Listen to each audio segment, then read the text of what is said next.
Te lo voy a soltar sin rodeos. La primera vez que me acosté con él, Pablo estaba en el salón de casa, preparando las maletas para irse al pueblo con sus padres. Él doblaba camisetas mientras yo estaba con otro hombre en un coche aparcado a 6 calles de nuestra casa. No fue un error. No fue un accidente. Fue una decisión. Lo sabía. Lo sentía en la piel, en los dedos, en la forma en la que apreté los dientes cuando bajé la cabeza después. Sabía exactamente lo que estaba haciendo. Y no me detuve. No sé si me vas a entender. Tal vez no y no te culpo. Pero necesito contártelo así, como fue. Sin adornos. Sin excusas baratas. Porque todo lo que vino después, todo el dolor, la culpa, la furia y el silencio, empezó exactamente ahí. En ese coche con los cristales empañados y el corazón desbocado.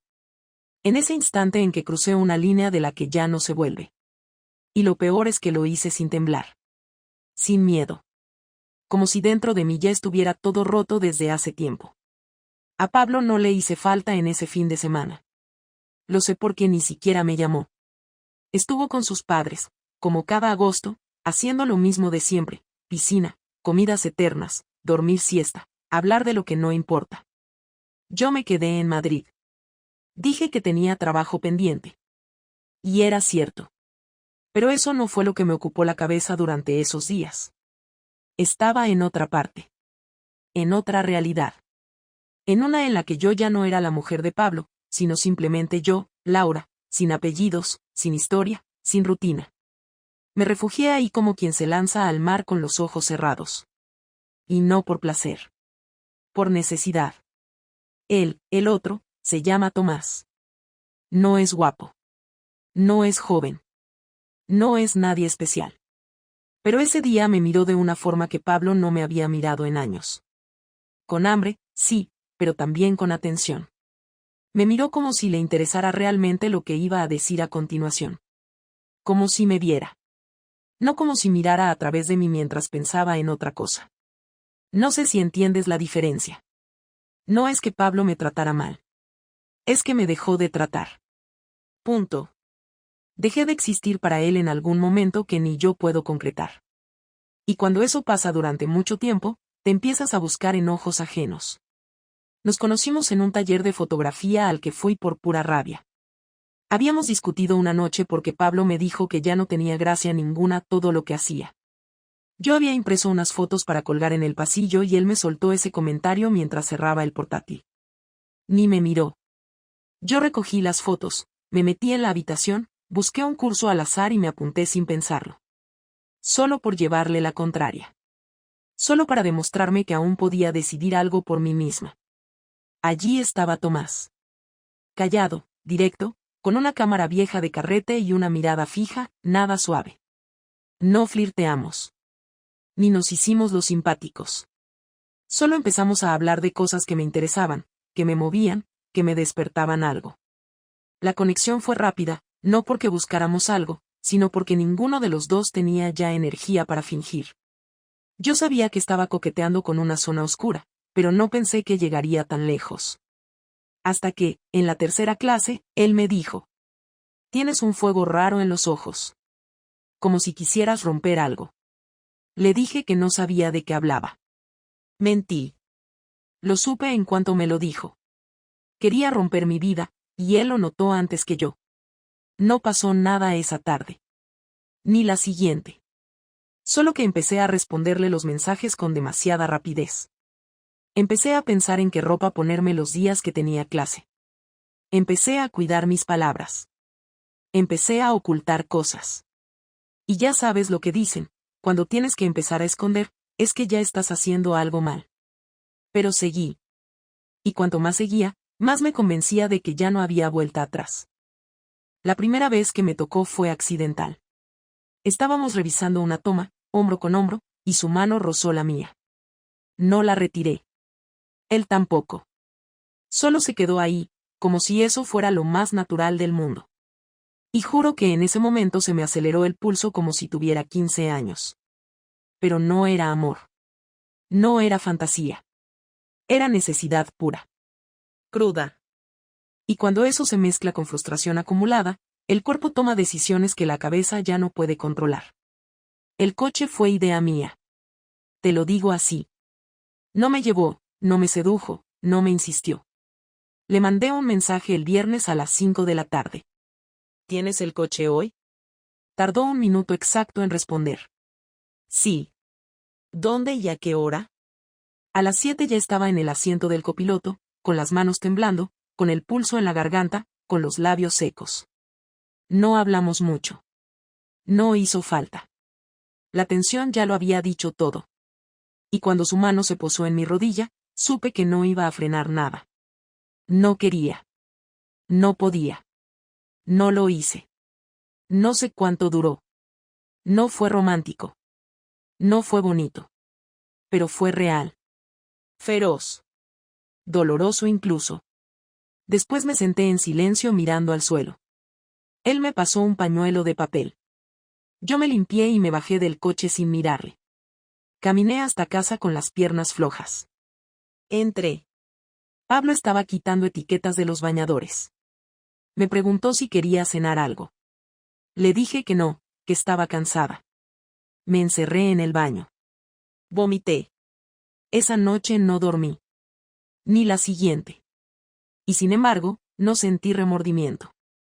Lo que sentí fue vértigo. Supe que ya no podía vivir como antes. Que algo se había roto. No solo entre Pablo y yo, sino dentro de mí. Había cruzado una línea. Y ahora tocaba ver qué hacía con las consecuencias. Nunca pensé que se iba a enterar de esa forma. Ni en mis peores escenarios lo imaginé así. Yo pensaba que, si alguna vez se enteraba, sería por un descuido mío, una llamada mal contestada, una mirada que no sabía ocultar, un perfume que no era el suyo en mi ropa. Lo que nunca imaginé fue que todo saldría a la luz porque su jefe le pidió un favor que, en teoría, no tenía nada que ver conmigo. Todo empezó con una sesión de fotos. La empresa de Pablo organizaba cada año una jornada para sus proveedores, con comida, charlas, sorteos y alguna actividad promocional. Este año, se les ocurrió hacer un catálogo impreso con imágenes de trabajadores de distintas áreas y personas externas que representaran perfiles de cliente real. Querían algo más natural, más fresco, sin modelos profesionales. Y, para eso, su jefe pensó que Pablo podía encargarse de coordinar al fotógrafo, gestionar las autorizaciones de imagen y recibir las primeras muestras para revisión. Nada fuera de lo normal. Hasta ahí, todo parecía algo rutinario. El problema fue que el fotógrafo subcontratado era Tomás. Y yo, una de las caras reales del catálogo. Cuando Pablo llegó a casa esa tarde, lo noté distinto. No hablaba, no preguntó por mi día, no encendió la tele, ni siquiera se quitó los zapatos al entrar como solía hacer. Se sentó en el borde de la cama, sacó un sobre de su mochila, lo dejó encima de la colcha y me miró sin decir nada. Yo estaba en el salón, pero lo vi desde el pasillo. Algo me apretó el pecho. Fui hacia él con paso lento, sin hacer ruido, como si pudiera retrasar el momento simplemente andando más despacio. Me senté frente a él. No me dijo una palabra. Solo empujó el sobre hacia mí. Yo lo abrí. Dentro había una hoja tamaño A4 con una maqueta provisional del catálogo. Y en el centro, una foto mía. No una foto de lejos, no una imagen genérica. Una foto tomada por Tomás. Una en la que yo estaba sentada en una silla, con la cabeza ligeramente girada hacia la izquierda, sonriendo. Sonriendo de una manera que hacía años que Pablo no me veía sonreír. Llevaba puesto el mismo jersey gris que usé el día que estuve con Tomás en su estudio. Me quedé congelada. No supe qué decir. Él tampoco dijo nada. Solo se quedó mirándome con una cara que no había visto nunca. No era rabia, no era tristeza. Era una mezcla de decepción, asco y sorpresa. Una mezcla seca, contenida hasta reventar. Tardó varios minutos en hablar. Cuando lo hizo, fue con una calma que dolía más que cualquier grito. ¿Me lo explicas tú o tengo que preguntar al fotógrafo por qué mi mujer aparece en una sesión privada que yo no autoricé y que no figura en ningún registro del proyecto? Me quedé sin palabras. Literalmente. No sabía por dónde empezar. No podía inventar nada, no podía disfrazarlo. Me vio la cara. Supo que era cierto. Y yo, en vez de negar, bajé la vista. Fue mi silencio el que confirmó todo. En ese momento entendí que no hacía falta decir nada para destruir a alguien. Que a veces lo más cruel que puedes hacer es callarte. Él se levantó, fue al armario, sacó su chaqueta y las llaves del coche. Yo intenté acercarme, decirle algo, lo que fuera, pero me esquivó. Dijo, no vuelvas a tocarme. No me hables hoy. No quiero escuchar nada tuyo. No lo mereces. Y se fue. Pasé la noche sentada en el suelo del baño, con la puerta cerrada, sin poder llorar, sin poder pensar con claridad. No sabía dónde estaba, no respondía a los mensajes, no cogía las llamadas. Lo único que supe fue por una notificación del banco. Había hecho una reserva de hotel por 2 noches. Supuse que necesitaba alejarse, respirar, ordenar el golpe. No sabía qué haría después. Si volvería. Si me dejaría. Si me odiaría para siempre. Solo sabía que lo había perdido. No por haberlo querido perder, sino por haberme dejado llevar demasiado lejos, por haber cruzado un límite que ya no se podía deshacer. Volvió el domingo por la noche. No avisó. Entró como si la casa ya no fuera suya. Abrió su armario, sacó una mochila y metió dentro parte de su ropa, los documentos, una bolsa de aseo. Yo lo observaba desde el umbral de la puerta sin atreverme a hablar. Me ardía la garganta de tanto contener las ganas de decirle algo. Cualquier cosa. Pero él no me miró. Ni una sola vez. Su indiferencia era más hiriente que cualquier reproche. Cuando terminó de guardar sus cosas, se dirigió hacia la puerta sin pronunciar palabra. Lo único que hizo fue dejar las llaves sobre la encimera y decir, sin girarse, te queda grande esta casa, Laura. Y no hablo del tamaño. Pasaron días sin contacto. No supe si seguía en el hotel, si estaba en casa de algún amigo, si había hablado con alguien de lo ocurrido. Yo no podía ni mirar el espejo sin sentir vergüenza. La culpa me aplastaba. Me pasaba las noches despierta, con el móvil en la mano, esperando un mensaje que no llegaba. Y cuando al fin llegó, no fue lo que esperaba. Fue un correo electrónico. Ni siquiera un WhatsApp. Un maldito correo. Asunto, condiciones para hablar. Dentro, 5 líneas frías, impasibles, como si me las hubiera escrito un abogado. Estoy dispuesto a tener una conversación cara a cara bajo ciertas condiciones. Ni ruegos, ni manipulaciones. Solo hechos. Solo verdad.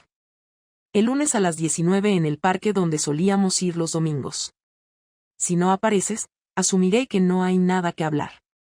Así, sin más. Sin saludo, sin despedida. Solo eso. Y yo, en vez de sentir alivio, sentí terror. Llegó el lunes. Me presenté. Fui puntual. Me senté en el banco donde solíamos comer pipas en verano. Llevaba el abrigo marrón que a él le gustaba. No por agradarle, sino por puro reflejo. Por automatismo. Por costumbre. Él apareció con aspecto cansado, barba de 3 días, mirada apagada. Se sentó a mi lado, sin saludar, sin preguntarme nada. Pasaron varios segundos en silencio hasta que habló. ¿Cuánto tiempo llevas viéndolo? Contesté con la voz temblorosa, solo unas semanas. No me creyó. Lo noté en la forma en que apretó los puños. ¿Fue solo una vez? Asentí. ¿Estás segura? Dije que sí, aunque no sé si fue del todo cierto. Porque si contar mensajes, miradas, pensamientos también es engañar, entonces fueron muchas más veces. Él respiró hondo. Te acostaste con él mientras yo planificaba nuestro viaje a Galicia. Te metiste en la cama de otro mientras yo te buscaba una sorpresa de aniversario. Y ni siquiera fuiste capaz de decírmelo. ¿Tuviste que salir en un catálogo para que me enterara? ¿Te das cuenta de lo ridículo que es esto? No supe qué responder. Me limité a pedirle perdón. Un perdón inútil, ridículo, tardío. Él se levantó. Dijo que necesitaba tiempo. Que no sabía si podía perdonar eso. Que tal vez lo nuestro ya estaba muerto desde antes. Pero que lo que yo había hecho era ponerle la lápida. Literal. Esas fueron sus palabras. Lo tuyo fue la lápida. Y se fue. Yo me quedé ahí, en el banco, con la cabeza baja, sintiendo que la vergüenza me devoraba entera. Quise salir corriendo. Quise llorar. Pero no hice nada. Solo me quedé quieta. Como si así pudiera congelar el momento y evitar que todo lo demás siguiera ocurriendo.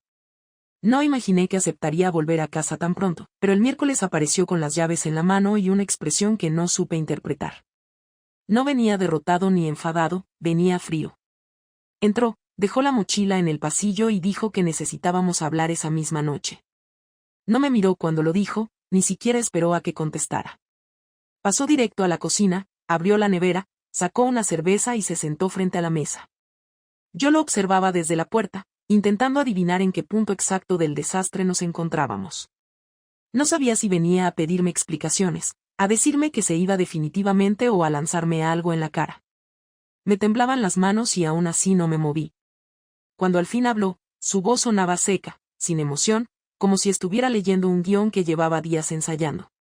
Dijo que había pensado mucho, que no quería gritar, que necesitaba entender por qué. Esa palabra, ¿por qué?, me golpeó más que cualquier insulto. Me senté frente a él y no supe por dónde empezar. Intenté explicarle que no había sido por venganza, ni por aburrimiento, ni por buscar algo mejor. Le dije que simplemente un día dejé de sentirme parte de nuestra vida, que todo se volvió mecánico, que necesitaba algo que me hiciera reaccionar. Él me interrumpió. Me dijo que no soportaba el discurso de siempre, que no quería escuchar frases vacías sobre rutina o vacío, que eso lo dicen todos los que se justifican después de traicionar. Le respondí que no estaba intentando justificarme, que lo que quería era que entendiera cómo llegué a eso, pero ni siquiera me dejó terminar. Lo entiendo perfectamente, dijo. Te cansaste. Te aburriste. Y en lugar de hablarlo, te buscaste a otro. Muy original. Su sarcasmo me dolió más que si me hubiera gritado. Yo intenté mantener la calma. Le pedí que no simplificara lo que no era tan simple. Me miró y soltó una carcajada seca. ¿No era simple? Te metiste en la cama de otro. Yo lo llamo bastante simple. Nos quedamos varios minutos en silencio. La tensión era tan espesa que hasta el sonido del reloj de pared me irritaba. Él empezó a hacer preguntas como si fuera un interrogatorio. Me pidió detalles, fechas, nombres. Quería saber exactamente cuándo empezó, dónde nos vimos, cuántas veces ocurrió. Intenté no dar demasiados detalles, pero él insistía en todo, quería visualizar cada momento. Cuando le dije que fue solo una vez, me pidió que lo mirara a los ojos mientras lo decía. Lo hice. Y aunque era cierto, no me creyó. Una sola vez no cambia a una persona así. No te tiembla la voz por algo tan pequeño. Si solo fue una vez, ¿por qué estás temblando? No supe responderle. Tal vez porque sabía que, aunque físicamente hubiera sido una sola vez, mentalmente lo había traicionado mucho antes. Él se levantó de la mesa, empezó a caminar por la cocina, con las manos en los bolsillos, respirando hondo, intentando contenerse. ¿Sabes lo que más me jode?, dijo al fin. Que mientras yo pensaba en ti, tú estabas pensando en cómo mentirme mejor. Que mientras yo te preparaba una sorpresa de aniversario, tú estabas planeando cómo esconder tu culpa. Y lo peor no es lo que hiciste, Laura, lo peor es que lo hiciste sabiendo que te iba a destruir. Me puse de pie, quise acercarme, pero me detuvo con un gesto. No te atrevas a tocarme, dijo. Su voz no era alta, pero sonaba peligrosa. Lo miré fijamente y sentí un miedo distinto, no físico, sino emocional. Era el miedo de ver que la persona que te conocía mejor que nadie ahora te miraba como si fueras una desconocida. Intenté hablar. Le dije que había querido decirle la verdad antes, pero no supe cómo. Me respondió que eso era mentira, que si no me hubiera descubierto nunca se lo habría dicho. Y tenía razón. No respondí. Volvió a sentarse. Se quedó un rato callado, con la cabeza entre las manos, sin mirarme. Cuando levantó la vista, sus ojos estaban rojos, no de llorar, sino de contener las lágrimas. ¿Lo sigues viendo?, preguntó. Le dije que no lo había vuelto a ver desde que todo salió a la luz. ¿Y si mañana te llama?, insistió. Dije que no contestaría. No te creo, me dijo. No creo nada de ti ahora mismo. Sentí una punzada en el pecho, pero no supe qué decir para defenderme. Era cierto. Yo tampoco me creía a mí misma.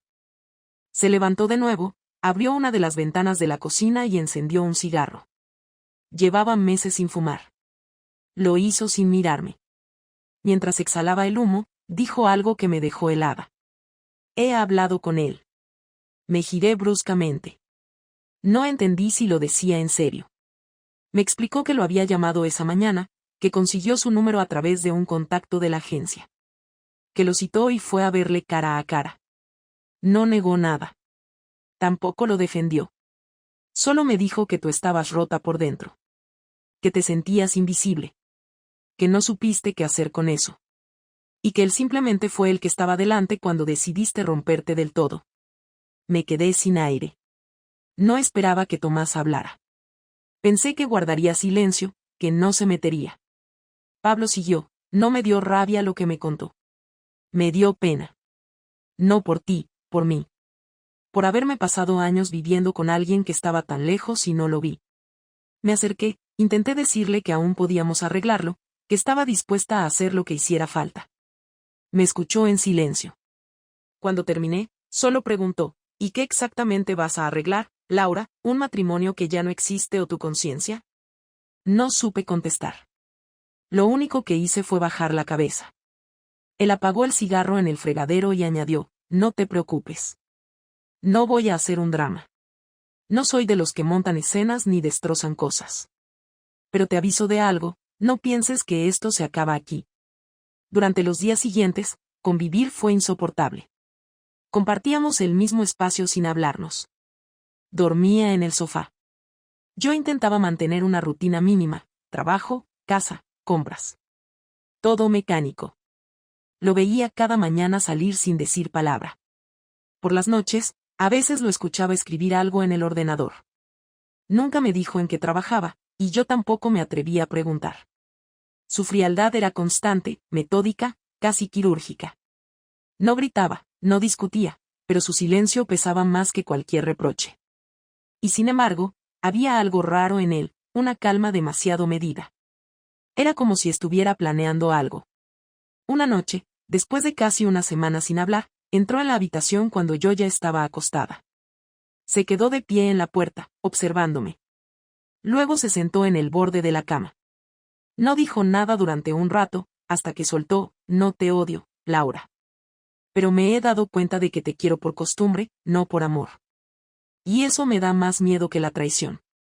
Esa frase me clavó en el sitio. No supe cómo reaccionar.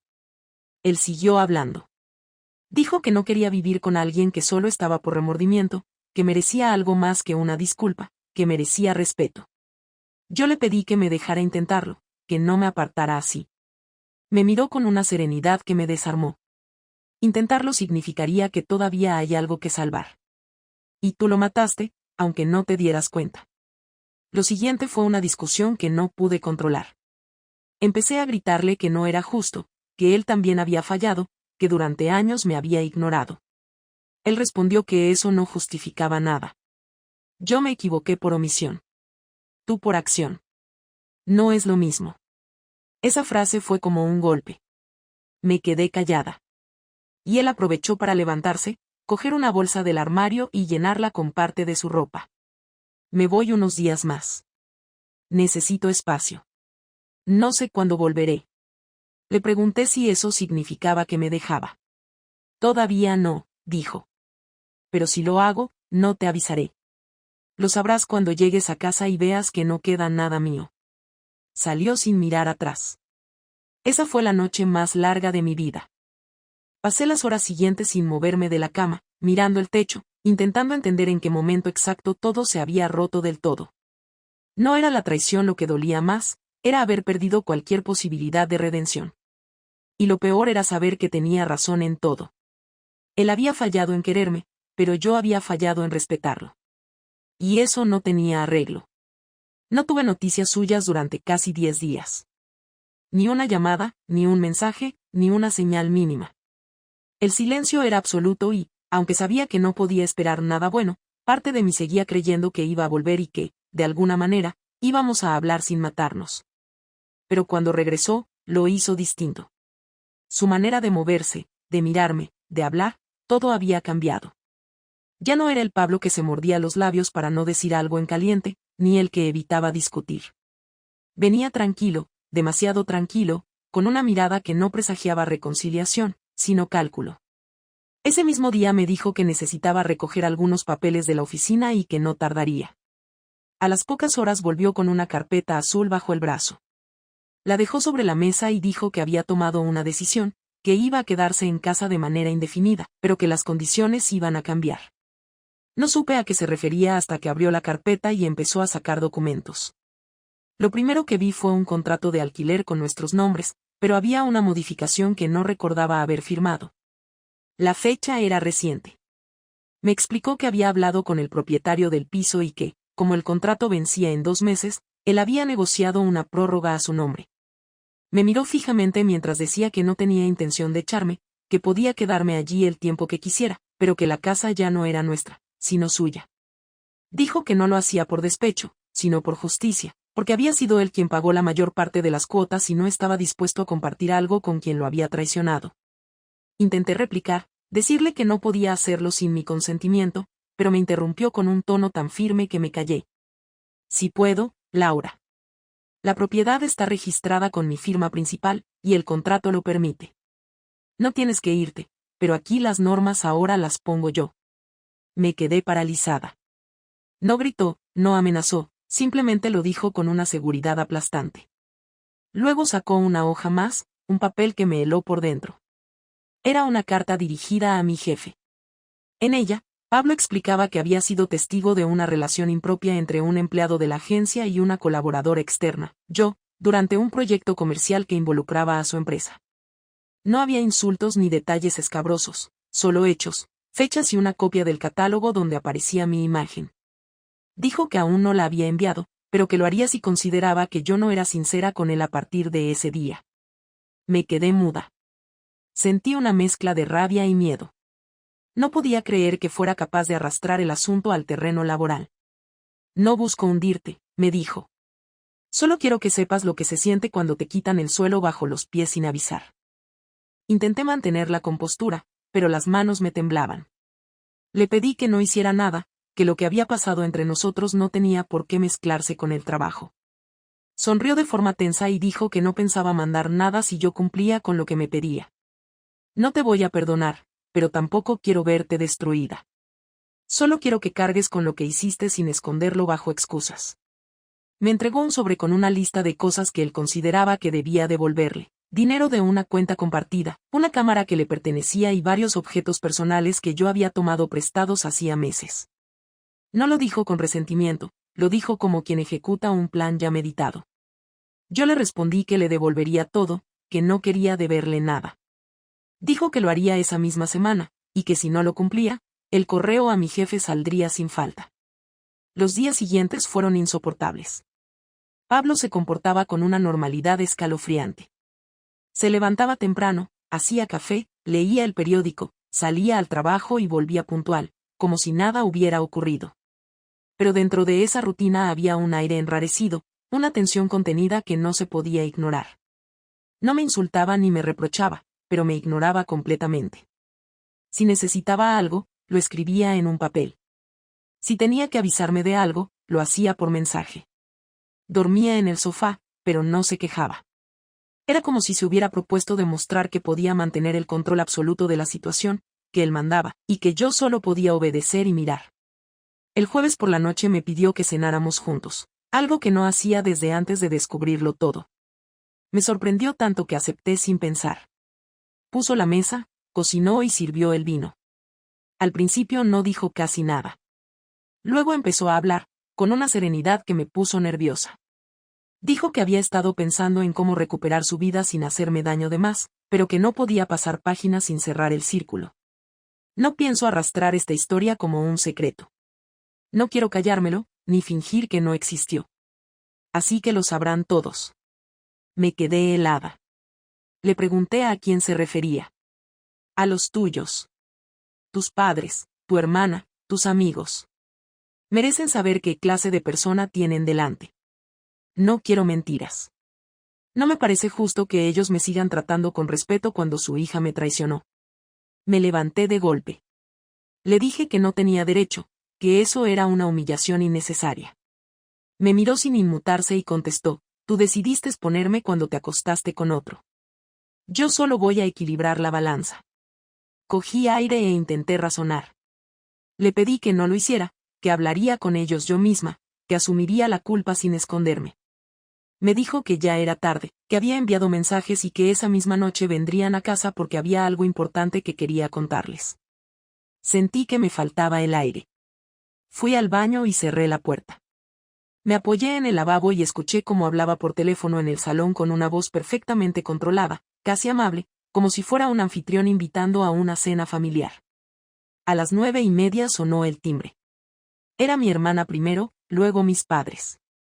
Entraron sonrientes, sin saber lo que se avecinaba. Pablo los recibió cordial, les ofreció vino, los hizo sentar en el sofá. Yo estaba de pie en la esquina, con las manos frías, deseando desaparecer. Cuando todos se acomodaron, él empezó a hablar. Dijo que quería agradecerles la visita y que lamentaba que fuera para un tema delicado. Me miró de frente y dijo que iba a ser breve. Laura me engañó. No con mensajes, no con coqueteos, sino físicamente. Lo descubrí por casualidad hace unas semanas. Desde entonces estoy intentando recomponer las piezas, pero creo que la única manera de cerrar esto es con la verdad. El silencio que siguió fue insoportable. Mi madre se quedó inmóvil, mi padre apretó los labios, mi hermana me miró sin entender. Intenté hablar, pero no me salían las palabras. Pablo continuó explicando con precisión casi quirúrgica, sin levantar la voz, sin dramatismos, solo relatando los hechos. No añadió insultos ni exageraciones. Cuando terminó, dijo que no buscaba su compasión, solo claridad. Luego se levantó y se fue a la cocina, dejándome a solas con mi familia. Mi madre rompió a llorar, mi padre me preguntó si era cierto. Asentí. No podía negar nada. La vergüenza me atravesó como una cuchilla. No supe qué decir. Mi hermana me miró con una mezcla de decepción y lástima. No intentó defenderme. Nadie lo hizo. Cuando se fueron, el silencio que quedó fue tan denso que casi dolía. Pablo volvió al salón con su misma calma. Ya está hecho, dijo. Ahora sí estamos en paz. Le pedí entre lágrimas que se detuviera, que no siguiera castigándome así. Me miró con una expresión vacía y contestó, esto no es castigo, Laura. Esto es consecuencia. Y se fue a dormir al sofá como si nada hubiera pasado. Esa noche lloré hasta quedarme sin voz. No solo por lo que había perdido, sino porque entendí que su venganza no era el escándalo ni el daño visible, sino el orden meticuloso con el que lo hacía todo. Cada movimiento suyo estaba calculado para dejarme sin refugio, sin justificación, sin un solo lugar donde esconderme de lo que hice. Los días siguientes no habló más del tema, pero yo ya no era la misma. En el trabajo notaban que algo pasaba, mis padres dejaron de llamarme, y Pablo seguía comportándose como si nada. No me gritaba ni me echaba, pero ya no había nada que rescatar. Su frialdad era su venganza. No necesitó levantar la voz para destruirme. Solo tuvo que dejar que el peso de mis propias decisiones me cayera encima, despacio, día tras día, hasta convertirme en una sombra. No hubo un día exacto en el que decidiera hablar con él, fue más bien una acumulación de noches sin dormir, de llamadas que no devolvía, de miradas que ya no buscaba, de una convivencia tan vacía que llegó a parecer una oficina donde dos empleados se ignoran sin necesidad de conflicto. La tensión no se expresaba, pero se respiraba en cada gesto. Me despertaba escuchando sus pasos por el pasillo, contaba los minutos en que permanecía en el baño, sabía a qué hora exacta se marchaba y cuándo volvía. Ni un solo cruce de palabras, ni un comentario casual, ni un reproche. Todo estaba diseñado para ser soportable, no para convivir. Y soportar era justo lo que hacía yo. Me levantaba cada día con el mismo peso en la nuca, pasaba horas fingiendo normalidad en el trabajo, y al regresar, encontraba el mismo muro helado, la misma indiferencia exacta que me devolvía el lugar que había provocado con mis decisiones. Fue un viernes por la noche, después de haber intentado dormir 3 veces y haber fracasado en las 3. Me levanté y fui al salón, donde él estaba viendo una serie sin sonido, solo con subtítulos, como si no quisiera molestar ni con el volumen. Se notaba que no prestaba atención. Tenía el mando en la mano, pero no lo usaba. Miraba la pantalla sin verla. Me quedé de pie unos segundos y cuando notó mi presencia, giró ligeramente la cabeza, sin sorprenderse, sin molestarse, sin demostrar interés. Me acerqué sin pedir permiso, sin esperar una invitación, y me senté en la otra punta del sofá. No dijo nada. Tardé varios segundos en atreverme a romper el silencio. Cuando lo hice, fue directo. No tenía sentido empezar con introducciones inútiles. Le dije que no podía seguir así, que no aguantaba más esa manera de vivir, que necesitábamos hablar aunque fuera para terminar de romper todo. Esperé unos segundos a que respondiera. Siguió mirando la pantalla. Pensé que iba a ignorarme como las últimas veces, pero esta vez, sin apartar la vista, murmuró, habla. No preguntó qué quería decir ni por qué en ese momento. Solo me dio la palabra, como si supiera que no podía evitarlo más. Empecé por lo más básico. Le dije que no esperaba que me perdonara, que no tenía derecho a pedírselo, pero que necesitaba explicarle lo que sentía desde que todo estalló. Le hablé de las noches en las que me despertaba con el estómago cerrado, del silencio de mis padres desde la noche que él los reunió, de la humillación que había sentido, no por lo que les dijo, sino por tener que aceptar frente a todos algo que ni yo había terminado de asumir.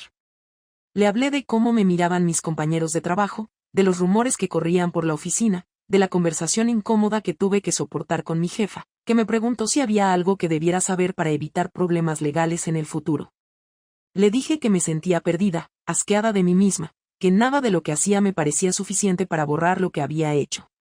Cuando terminé, él apagó la televisión, dejó el mando sobre la mesa y se giró por primera vez en semanas para mirarme directamente. ¿Y eso qué cambia? La pregunta fue tan seca que dolió más que cualquier insulto. No lo dijo con rabia, sino con desinterés.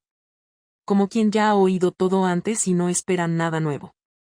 Le respondí que no pretendía que cambiara nada, que solo necesitaba hablar con él una última vez, con claridad. Me preguntó qué era lo que quería exactamente. No lo supe al principio. Me quedé callada, respirando hondo.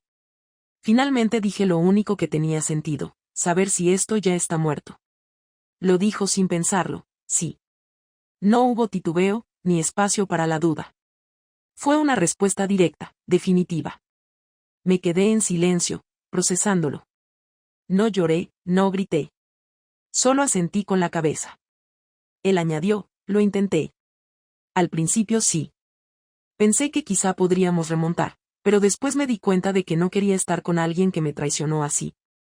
No importa cuánto sufras ahora, ni si estás arrepentida. Lo que pasó no se borra. Está clavado. Y yo ya no siento lo que sentía. Lo siento distinto. Le pregunté si me odiaba. Me miró fijamente. No. Pero ya no te quiero como antes. Te veo y ya no siento nada bueno. No hay ternura, no hay complicidad, no hay respeto. Solo una distancia que no sé cómo cruzar. Y si me esfuerzo por cruzarla, solo me recuerda que tú no te esforzaste cuando debías hacerlo. Bajé la cabeza. No pude replicar. Él tenía razón. Yo no me esforcé. Me dejé llevar por mis frustraciones, por la necesidad de validación, por un impulso cobarde que disfrazaba de crisis personal. Y mientras él ponía la cara de esposo perfecto en las cenas familiares, yo elegía mirar hacia otro lado. Le pregunté qué quería hacer con el matrimonio, con la casa, con lo que teníamos en común. Me dijo que ya había hablado con un abogado, que había empezado el proceso para desvincular legalmente nuestras cuentas, y que lo siguiente sería una separación de hecho. Añadió que no quería guerra, que no pensaba reclamar nada que no fuera justo, pero que sí quería irse cuanto antes. Me preguntó si estaba dispuesta a firmar sin poner obstáculos. Le dije que sí. Le dije que no iba a pelear por algo que ya no existía. Le pregunté si me odiaría si rehacía mi vida. Se rió, no con burla, sino con resignación. Haz lo que quieras, Laura. Yo ya no estoy dentro. Lo que hagas ahora no me toca. Nos quedamos callados durante varios minutos. Luego me atreví a preguntarle algo que llevaba días dándome vueltas. Le pedí que fuera sincero. ¿Hubiera cambiado algo si yo te lo hubiese confesado antes de que lo descubrieras tú? Su respuesta fue instantánea, no. Porque entonces lo que hubieras hecho sería por remordimiento, no por respeto. Y en cualquiera de los dos casos, el daño ya estaría hecho. Le agradecí que al menos me respondiera sin rodeos.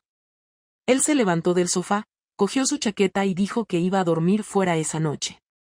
Le pregunté si era por no soportar estar en la misma casa. Respondió, no. Es porque ya no tengo ninguna razón para quedarme. Y se fue. Esa noche entendí que no iba a haber reconciliación, ni siquiera una tregua. Lo que hubo fue una aceptación seca, sin melodrama, sin lágrimas compartidas, sin culpas nuevas. Solo la constatación de que lo que construimos ya no servía, y que la ruina era total. No porque él no me quisiera dar otra oportunidad, sino porque yo la había destruido desde el momento en que no me detuve. Me quedé sola en el salón, mirando las marcas de los vasos en la mesa, los restos de una vida que, sin saberlo, habíamos ido desarmando los dos. Él con su distancia, yo con mi traición. No hubo malos ni buenos, solo errores acumulados, decisiones sin retorno, y la amarga certeza de que todo había terminado sin posibilidad de arreglo. No hubo una fecha exacta que marcara el final porque el final no fue un momento, fue un proceso lento, frío y progresivo que se instaló en casa como una humedad silenciosa hasta que lo cubrió todo. Pablo se marchó definitivamente un lunes por la mañana. Me dejó una nota con las claves del Wi-Fi, las cuentas que había dado de baja y un número de contacto de su abogado para formalizar los papeles de la separación. No hubo adiós, ni reproche, ni una última mirada. Me desperté con la puerta ya cerrada, la cama hecha solo por mi lado y el salón con sus cosas vacías. El armario estaba casi intacto porque nunca fue de guardar mucho, pero se notaba que ya no quedaba rastro de él. Me senté en el borde de la cama sin saber muy bien qué hacer. No lloré. Tampoco me moví durante un buen rato. Era la primera vez que realmente estaba sola. Antes lo había estado emocionalmente, pero ahora lo era en el sentido más práctico. No iba a volver. No había opción de charla pendiente ni disculpa suficiente que compensara lo que habíamos dejado pudrir durante tanto tiempo. Durante los días siguientes me forcé a cumplir una rutina mecánica. Me levantaba a la misma hora, preparaba café solo para mí, revisaba el correo, me duchaba, salía al trabajo y volvía como si alguien estuviera esperándome. Pero ya no había nadie. El primer fin de semana sin él fue el más duro. Me descubrí revisando su ubicación compartida por inercia, olvidando que ya no tenía acceso. Me levantaba por las noches a mirar si había alguna luz encendida en el salón como cuando él se quedaba despierto hasta tarde. Pero solo estaba yo. El silencio se volvió tan físico que comencé a dormir con ruido blanco para no escucharme pensar. Mis padres no volvieron a mencionar el tema. Supongo que sintieron que su trabajo estaba hecho, que él ya había expuesto la verdad y que ahora era mi responsabilidad gestionar las consecuencias. Mi hermana me hablaba con normalidad, pero notaba que me medía las palabras, que tenía miedo de que me derrumbara en cualquier momento. Nadie sabía cómo tratarme. Y en realidad, yo tampoco sabía cómo tratarme a mí misma. Pasé semanas preguntándome en qué momento exacto me convertí en esa versión de mí que fui con Tomás. No justifico lo que hice, no intento suavizarlo. Fue una traición, fue una cobardía, fue una elección consciente. Pero detrás de esa decisión había una persona que ya no se sentía vista, que había dejado de sentirse viva en su propia casa, que se había resignado a la indiferencia y al silencio como si fuera lo normal. Y aunque eso no me convierte en víctima ni me absuelve, me hizo entender algo que no quise ver durante años. Una relación no se rompe el día que alguien se acuesta con otro, se rompe mucho antes, cuando las dos personas dejan de hacerse preguntas, de tocarse sin motivo, de escucharse sin prisa. Nosotros nos dejamos solos, cada uno a su manera, y cuando yo tomé el atajo más dañino, ya no había marcha atrás. Intenté contactar con Tomás 2 veces después de la separación. No para volver a verlo ni para retomar nada, sino porque sentía que necesitaba cerrar ese capítulo también. No respondió. No me sorprendió. Tal vez fue lo mejor. Lo nuestro no fue una historia de amor, ni siquiera un escape consentido. Fue una reacción precipitada, una consecuencia directa de no saber hablar con quien debía haber hablado desde el principio. No me arrepiento de haberme alejado de Tomás, me arrepiento de haberlo permitido desde el primer mensaje. Me arrepiento de cada decisión que me alejó de mí misma, de cada palabra no dicha, de cada intento de justificar lo que no tenía defensa. Poco a poco empecé a reorganizar la casa. No lo hice por despecho, lo hice porque necesitaba que el espacio dejara de recordarme lo que perdí. Cambié muebles de sitio, regalé algunas cosas, guardé fotos en una caja. No las tiré, porque no siento odio hacia mi pasado, solo distancia. A veces la saco y me observo a mí misma en esas imágenes, sonriendo al lado de Pablo en algún viaje o en la terraza tomando cerveza con amigos. No veo una mentira, veo una etapa que se rompió porque no supimos cuidarla. Me llevó tiempo dejar de culparme con rabia. Pasé por fases, primero el rechazo, luego la pena, después el vacío y finalmente algo parecido a la aceptación. No alivia, pero al menos da sentido. El divorcio fue rápido. Pablo lo gestionó todo con precisión y sin rodeos. No pidió nada fuera de lugar, no buscó venganza legal ni económica. Solo quería cerrar. Firmamos en una notaría con la frialdad de dos personas que ya no se deben palabras. Me dio la mano al salir. Nada más. Me pareció adecuado. Ni más ni menos. Aquel día volví caminando a casa. Necesitaba sentir que podía recorrer la ciudad sin hundirme. Al pasar por el parque donde habíamos tenido nuestra última conversación sincera, me detuve unos minutos en el banco. Nadie me miraba. Nadie me hablaba. Pero yo estaba allí, de pie, con todo lo que fui y todo lo que ya no soy, respirando por fin sin esconderme. No he vuelto a saber nada de Pablo desde entonces. Supe por una amiga que ahora vive en otra ciudad, que cambió de trabajo y que está saliendo con alguien. Me alegré de verdad. No fue una reacción cínica ni una pose. Me alegré porque se merece empezar de nuevo con alguien que no lo rompa por dentro. Yo no pude ser eso. Lo intenté muchos años, pero fallé en lo más importante. No me lo va a perdonar nunca, y entiendo que no lo haga. Yo tampoco me lo he perdonado del todo. Pero he aprendido a convivir con eso. No sé si volveré a enamorarme. No tengo prisa. No estoy buscando redención en otra historia. Ahora solo intento entender quién soy sin él, sin el peso de una relación larga, sin el reflejo de una pareja estable como referencia. Estoy reconstruyendo mi identidad desde lo más básico, sin atajos, sin falsas esperanzas. Y no lo hago para probarle nada a nadie, sino porque no puedo quedarme atrapada en el error. Puedo reconocerlo, puedo cargar con las consecuencias, pero no puedo vivir de rodillas por algo que ya no se puede cambiar. Cuando me preguntan si volvería a hacer lo mismo, digo que no. No porque no haya aprendido, sino porque ahora sé que el precio de traicionar a alguien no es solo perderlo, es perder también la versión de ti que creías que eras. Yo ya no soy la mujer que entraba en casa con la cabeza alta, ni la que organizaba sorpresas de cumpleaños, ni la que miraba a su marido como si nada pudiera destruirlos. Ahora soy otra. Una que aprendió tarde, sí, pero que aprendió. Y si algo me queda claro después de todo, es que hay errores que no se arreglan, solo se asumen. Y a veces, solo eso ya es suficiente para seguir adelante.